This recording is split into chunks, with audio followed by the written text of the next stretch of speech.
This is one of the YouTube tutorials for my stamping class, Jayne Crafty Stampers. This is the pinwheel card we will be making on January 21st. So this tutorial is for all the customers that will be mailed out the packets for all the cards that they want to make at home. And I'll just show you what will be coming in your packet, and then I'll show you what you will do to make this pinwheel card. First of all, in your packet, what you'll get is a 5.5 by 8.5 sheet of paper that will be scored for you. And then you'll also get one 4 by 5.25 sheet that actually will be embossed with the background. And this is actually embossed with the Sizzix. This is a Stampin' Up! One that came out with the Spring Flowers Textured Impressions. The number, if you ever want to look it up, I think it is discontinued, but the number is 137365, and it's an occasions. It was an occasion catalog from January to June 2015. So you'll get one of these. Also, you'll get a plain 4 by 5.25 paper to put inside, since this is a colored sheet that we're using. You will also get two 2 5/8 square sheets, and then you will get 4 of each of 1 inch square. And how I did my 1 inch square, I actually have a 1 inch punch that I punched mine with, and it made it a lot easier. You will also get a stitched, I don't know if you can see it, it does have little stitching lines around it that was die cut out, and I went ahead and did the happy birthday with the matching little design that we had on here. The design, actually, this stamp is from some other generic thing, and it was just kind of neat that it actually matched with this. So with this kit, I actually used, if you want to know the colors, the paper is the Mint Macaroon, and Watermelon Wonder is the Stampin' Up! Stamps I use for this. Okay, so I will show you how we put this together. Oh, and also you will get a white envelope to go with yours. The best thing to do is to start with the pinwheel part. So we'll go ahead and put these other things aside for now. And if you do have Stampin' Up! Paper, grid paper, that really works out good of how to match this up and get this to work. So what I did is I went ahead and took one of my 2 5/8 square, put it on my grid paper like this so I can get it to match up even, so these are like matched up on the sides, so you can get this in the center.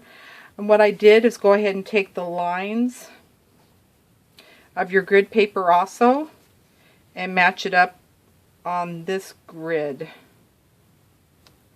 And so you'll get a pretty perfect design of the two squares together. And so what I did is I just put a little bit of tape down there.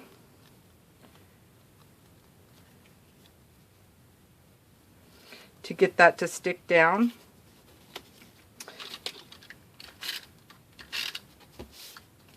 And flipped it over to get this to stick a little bit better. And then you can get that to go down flat and stick. So what we want to go ahead and do is start the pinwheel part of it. So it doesn't matter if you start with the dots or you start with the design part. It doesn't matter.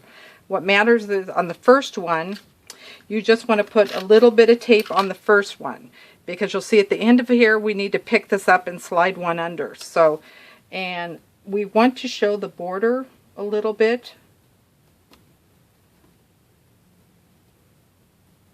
So we just want to stick that down.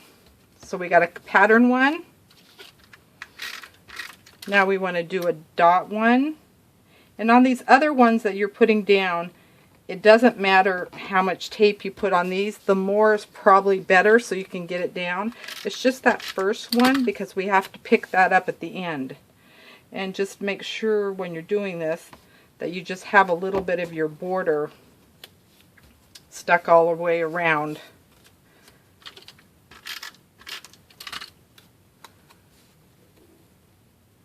And this actually looks a little bit complicated when you see it, but then when you do this, you think, oh, well, that was easy to figure out how to do.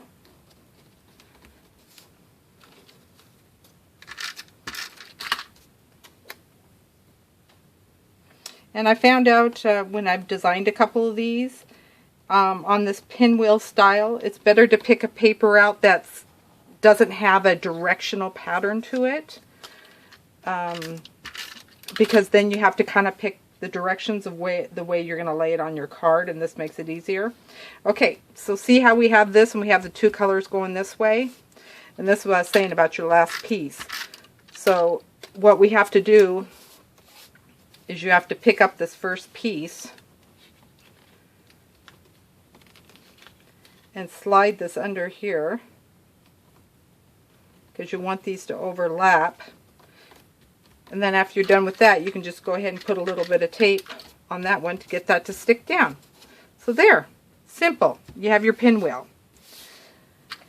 So then what we want to do is then I'm going to go ahead and grab my macaron paper. And I'm going to go ahead and grab the already embossed.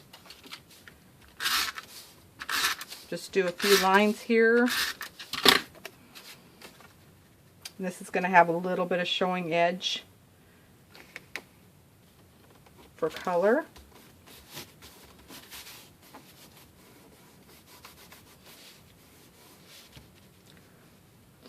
Okay, and then what I went ahead and did on mine, and I suppose it doesn't matter how you do yours, I kind of put mine so this kind of wide V, I guess you'd call it, sticks up in the center like that.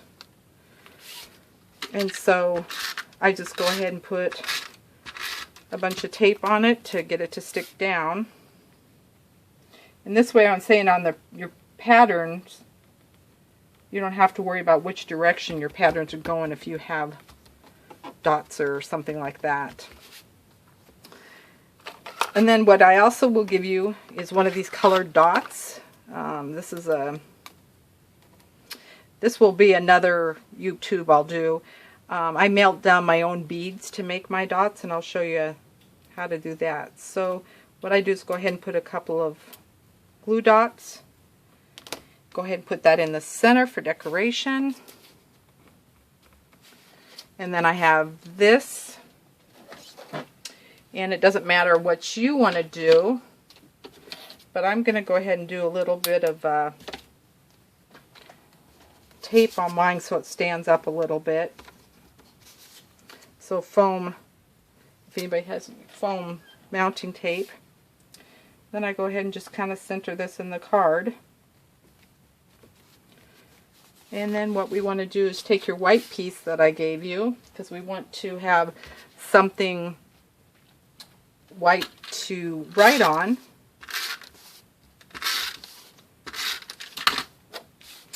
And this is going to have a little bit of the mint bordering around it also.